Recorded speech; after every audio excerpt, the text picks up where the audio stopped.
Right. Hi, everyone. Thanks for joining us here today. I'm Sam, one of the librarians here at Highline. We are here for the Highline Reads second session, and we thank you for being here as we dive into different topics based on readings from guest visitors. Before we get started, we'd like to share a land acknowledgement and to recognize the people whose lands that we are on today. Highline College itself, and where many of us live and work, resides on the ancestral native lands of the Duwamish Nation. And depending on where we are living, those exact cities, a lot of us might also be on Muckleshoot, Duwamish, and Puyallup lands too. We honor the land and give gratitude to the First Nations people that are here.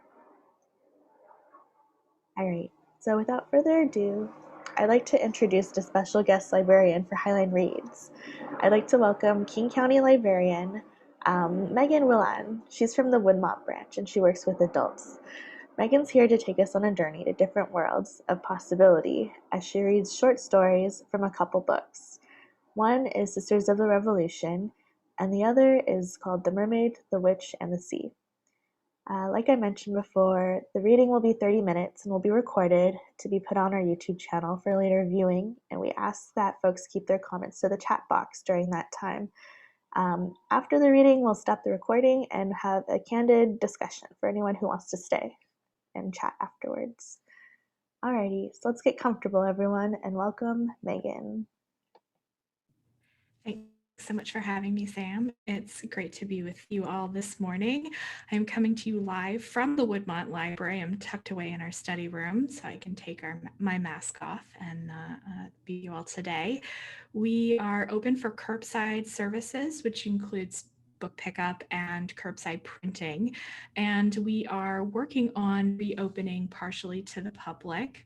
If you'd like to keep up with the King County Library System's reopening at all our branches, I'm dropping a link into the chat with all the latest news as it becomes available as we move through our process to get our libraries back open to the public.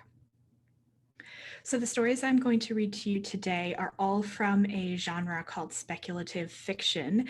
If that's an unfamiliar term to you, it's just a big umbrella genre that brings together things like magical realism, fantasy, science fiction, retold mythology and folklore, and anything kind of paranormal and unusual.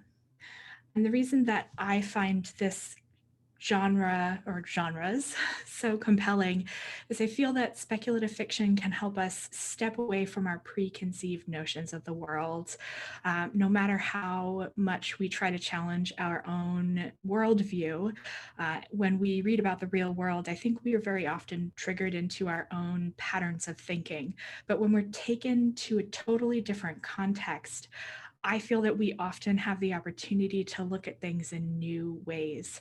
And we can ask ourselves questions like, who has power and why? The first story that I'm going to read to you today delves into that a little bit, I think.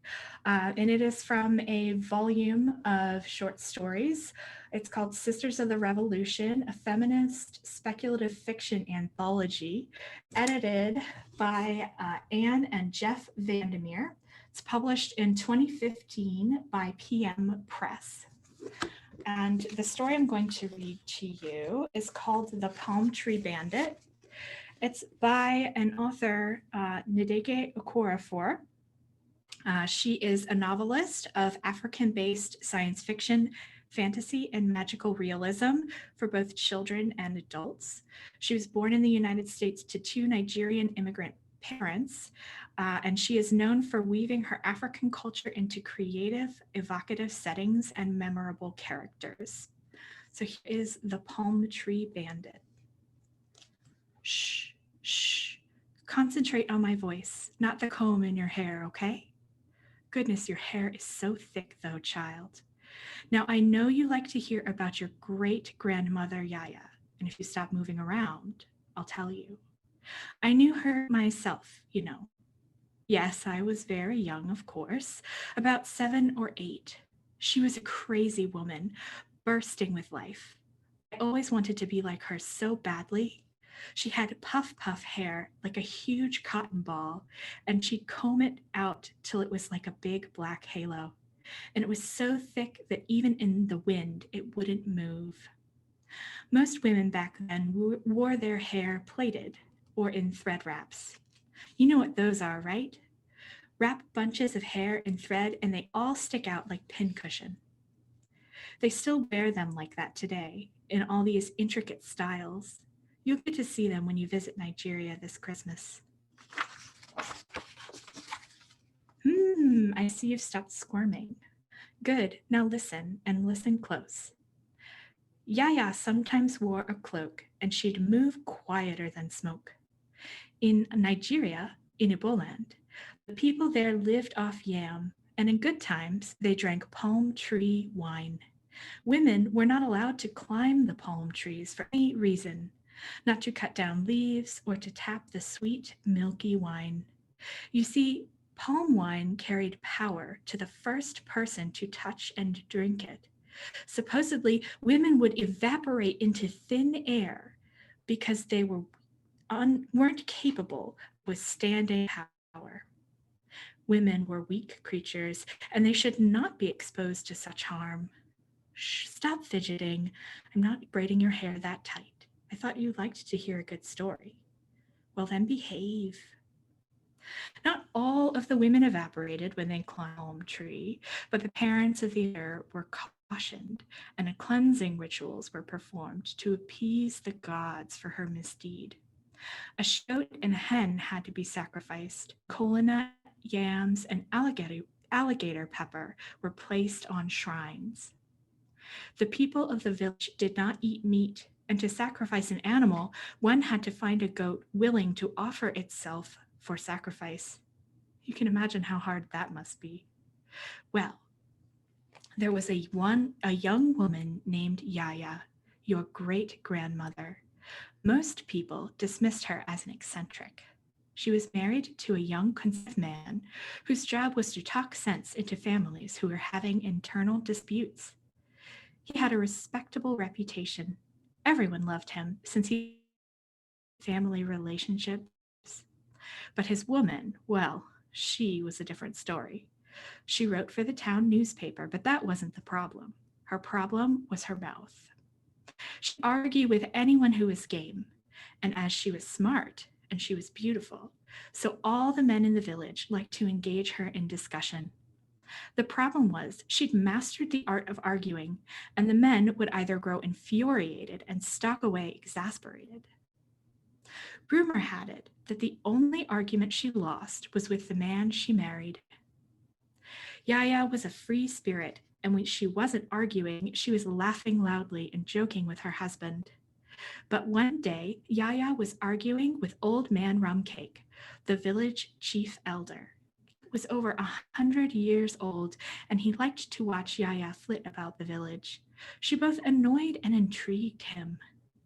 This was the reason for his comment about the glass of palm wine she was sipping. You know, women aren't even supposed to climb palm trees, let alone drink it when it is sweet, he said. At the time, Yaya only harumphed at his comment and went on with their argument about whether gari was better than farina in stew. Nevertheless, Yaya's mind filed the comment away to chew on later. It didn't take much to get Yaya's gears going. That very evening, she ravished her husband into exhaustion, and while he slept his deepest sleep, she dressed and snuck out of the home. Under the mask of night, she crept towards the palm trees that grew in the center of town, wrapped a rope around her waist, and shimmied up the trunk of one of the trees. She took her knife out of her pocket and carved a circle about a foot in diameter, her people's sign for female, a moon. Then she cut 3 huge leaves and brought them down with her, setting them at the trunk of the tree. The next morning was chaos. Men looked confused. Some women wailed. What was to become of their desecrated village? The chief called a town meeting. The culprit had to be located and punished. But who would do such a thing? What woman could survive such an encounter? Yaya almost died with laughter, pinching her nose and feigning several sneezes and coughs. Cake proposed that the woman who did it had most likely evaporated. And good riddance to bad rubbish, he said. The next week, she struck again, this time tapping palm wine from one of the trees and leaving the jug at the trunk of the tree. Next to the moon, she carved a heart, a sign for Erzuli, the village's mother symbol. This time, it was mostly the men who were in an uproar. The women were quiet, some of them even smiling to themselves. A month later, Yaya struck a third time. This time, however, she almost got caught. 3 men had been assigned to walk the village streets at night. For an entire month, Yaya had watched them, pretending to enjoy sitting near the window reading. She thought she had adequately memorized their night watch patterns. Still, there she was in the palm tree, just as one of the men came strolling up. Yaya froze, her cloak fluttering in the breeze, hands dripping with tapped wine, her heart doing acrobats. The young man looked up directly at Yaya. Then he looked away and turned around, heading back up the street, reaching into his pocket for a piece of gum. Yaya just sat there, leaning against ropes. He hadn't seen her. He'd looked right through her. She glanced at the heart she had carved in the tree next to the moon. She gasped, a mixture of relief and awe. The carving pulsed, and Yaya knew if she touched it, it would be pleasantly warm. When she put the green jug in front of her bed, she glanced at her snoozing husband and quickly picked it up and brought it to her lips. It was the sweetest palm wine she had ever tasted, as if only a split second ago it had dripped from the tree. She plopped into bed next to her husband, more inebriated than she'd ever been in her life. In the morning, her husband smelled the sweetness on her and was reluctant to go to work. Later on, people smelled her in the newsroom too.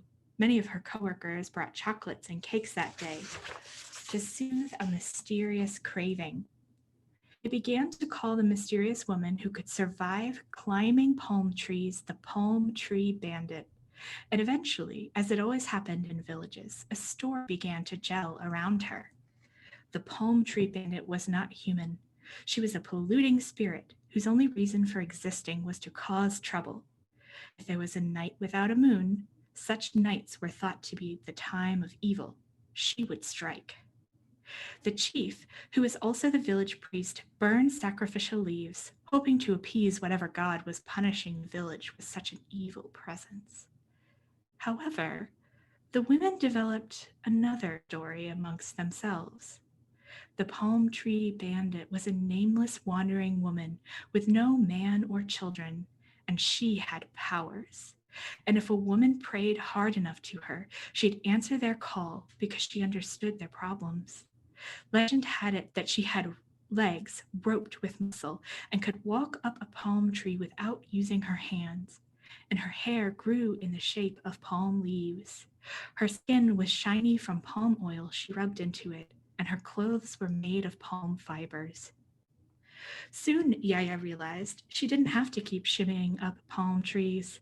On moon, she had contemplated going out to cause some mischief, but decided to snuggle against her husband instead.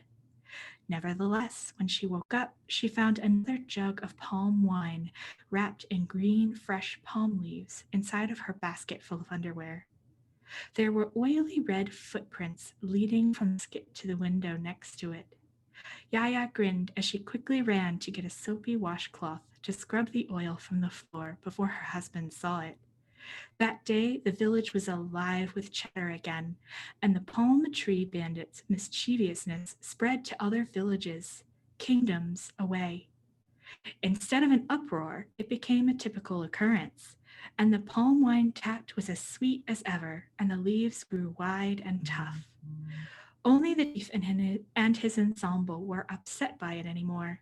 Otherwise, it was just something more to argue and giggle about.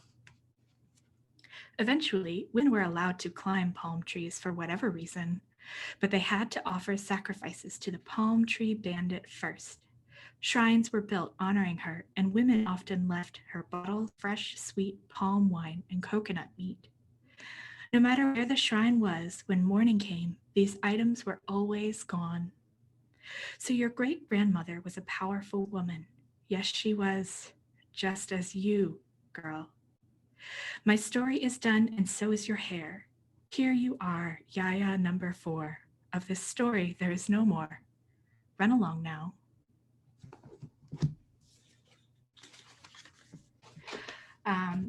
Ndege Okorafor has written, in addition to short stories, a number of novels, some for young adults and for adults. And so if you're interested, you can find more of her work in our catalog. I've also put together a list of all of the books that I'm going to be reading to you here today, and a few other speculative fiction, short story collections, novels, and comics that you might be interested in. And I'll drop that link into the chat. Short stories are a great way to check out a new author, but if you need some other help, the King County Library System has a service where if you let us know what you're interested in, we will help you pick out books based on your personal preferences. We call that our book match service, and I'm going to put that in our link for that in our chat as well. So feel free to check out that service as well if you'd like some new books to read. We're happy to help you find some.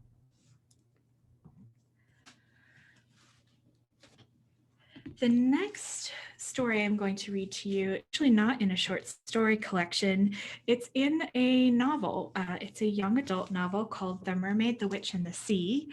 The author is Maggie Taku. It's recently published in 2020 by Candlewick Press. So The Mermaid, the Witch, and the Sea is a fantasy novel that takes on some big themes, talks about privilege and colonialism, has characters who are exploring their gender identity, an LGBTQ romance, and a beautifully crafted world. And within this book, there's a standalone story that's part of the mythology of the book, where witches use their magic by listening to the story of objects and people and then telling them about their future. And these also use stories to teach. So this is the first story that a witch is telling a character in this book. And it's an interesting tale, and it's one of the ways, it's a good example of how I think speculative fiction can pass along wisdom in a really interesting way, something that we've done for generations through mythology and folk tale in many traditions all over the world. So this story doesn't have its own title. If you're interested and you get this book and you just want to start there, it's on page 162. And again, it's from the book The Mermaid, the Witch, and the Sea by Maggie Takuda Hall. Long ago, there lived a queen whose love died suddenly and in the night. They had only just been wed, and the queen's wife had been a good and kind woman. The queen's grief was a terrible thing, black and enormous. It loomed in the sky of her land for all to see. This saddened people, and from the peasants to the nobility, all tried to alleviate their queen's suffering to no avail. Her sadness was too great. The night would not break into day. In her desperation to be whole and to be happy once more, the queen went to the witch. Help me, she begged, and mend my broken heart. The witch said that she would do this thing that the queen asked. But in order for her to cast a spell, there was something the queen needed to do. I too have loved and lost, the witch said, and so I will help you. But in order for me to do so, you must fetch me what I need, and you must pay me a fair price. Of course, the queen said. And so the witch gave the queen her task: collect 1,000 mustard seeds and return to the witch with them in a glass jar. Her people loved her, and they would be more than willing to share their meager seeds with her. The queen knew this, and so she smiled. But, the witch adds, know this: 1,000 mustard seeds are easy. However, should a single one of them come from the hands of a person who has known heartbreak, the spell will fail. And your price we will arrange upon your return. Reluctantly, the queen agreed. Off she went into the countryside to gather this. It had been so long since she had walked the roads of her own land, and she was surprised to find that the walking was difficult, the roads uneven and cold. At long last, she came to a farm owned by an old man. He did not recognize his queen, but offered her respite from the cold anyway, with a warm bed and a cup of hot, steaming tea. Please, she asked him, can you spare me any mustard seeds? Of course, the man said, of course, and he went to his kitchen to gather them. He returned with far more than the queen needed and handed them to her with a kind smile.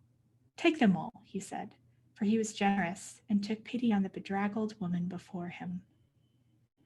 The queen took the jar, but before she dipped it into her skirts, she asked if the man had ever had his heart broken. The man's smile dissolved, and he took a seat next to the queen. Do I seem like it? He asked. No, said the queen. No, but all the same, I need to know. Have you? The man sighed heavily. Yes, he said. Yes, he had been married once, long ago, and though he and his wife were perhaps not the greatest love story of their generation, they had borne a child into the world, a daughter. The man loved his daughter fiercely, and she was in turn a good child, sweet and earnest, with kindness in her heart. But then one winter the cold came. With it, terrible snowstorms that battered the windows and froze the doors shut. The family hunkered down as best they could, keeping the fire alive in the hearth. But while the fire lived, the girl did not. In the night, sickness came and stole the daughter from under the loving care of her parents. She was gone, irrevocably and forever. I'm sorry, said the queen, and she meant it. She could recognize the pain in the man's face as if it were her own. She knew what it was to dwell in sadness, swallowed by it, and she could see the man trapped in it just as she was, like a room with no doors. She did not take his mustard seeds, but she did stay the night. In the morning, she left a large gold coin in her wake, more money, she knew, than a man like him had likely seen in his life. It would not assuage his sadness, but it would keep him warm. Next, the queen visited a tavern. It was empty, save for the proprietor, who was as impatient as she was cold. She did not recognize the queen, but she served her cider regardless. Please, the queen asked, do you have any mustard seeds? The woman looked at her suspiciously, but bade her wait as she retrieved them. Here, the woman said, as she thrust a small woven bag at the queen. She was eager to be rid of her, and the queen knew it. Still, she had to know. Have you ever heartbroken? The queen asked. The woman did not like the question. Annoyed, she said no, she was never so foolish as to give her heart away. Love did not last, the woman said, and so she protected her heart jealously. The queen could not understand what she meant, and so, in anger, the woman showed the queen her heart, which she kept locked and hidden and safe in a steel box. It was cold, and it did not beat. It is broken, the queen said. She had never seen a heart so pink with life, yet cold with. I'm sorry, she said, because she meant it. But the woman did not want to be told that her unbeating heart was broken. So she cast the queen out into the night and into the cold. The queen traveled her land from north to south, from the east to the west. Though her people were generous and were willing, none could share the mustard seeds she needed.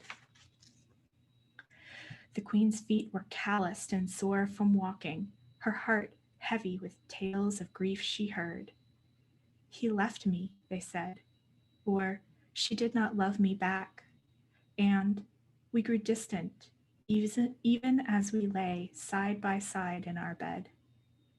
After a year, the queen returned to the witch empty-handed. You lied, said the queen. You gave me an impossible task and told me you could take my grief away.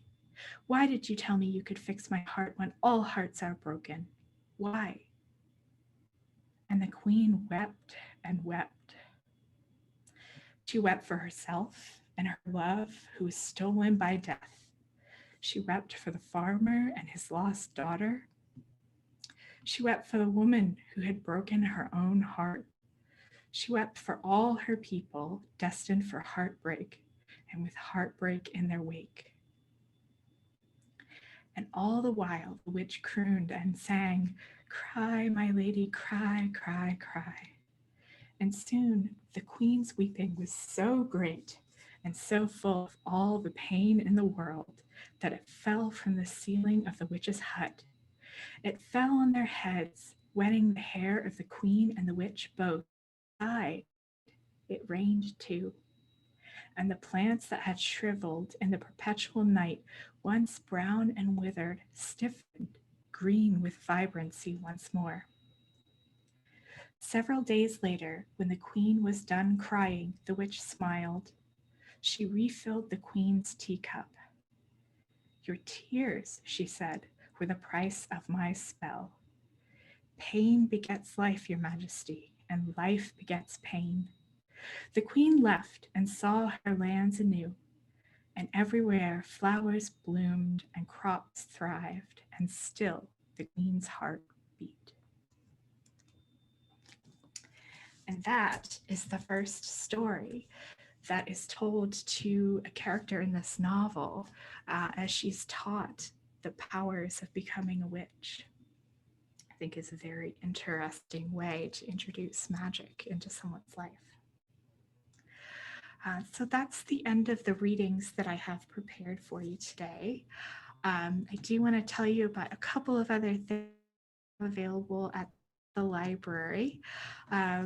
If you are a podcast listener, we actually have a podcast where you can listen to librarians talk about books and reading called The Desk Set, and I've put a link to that in the chat.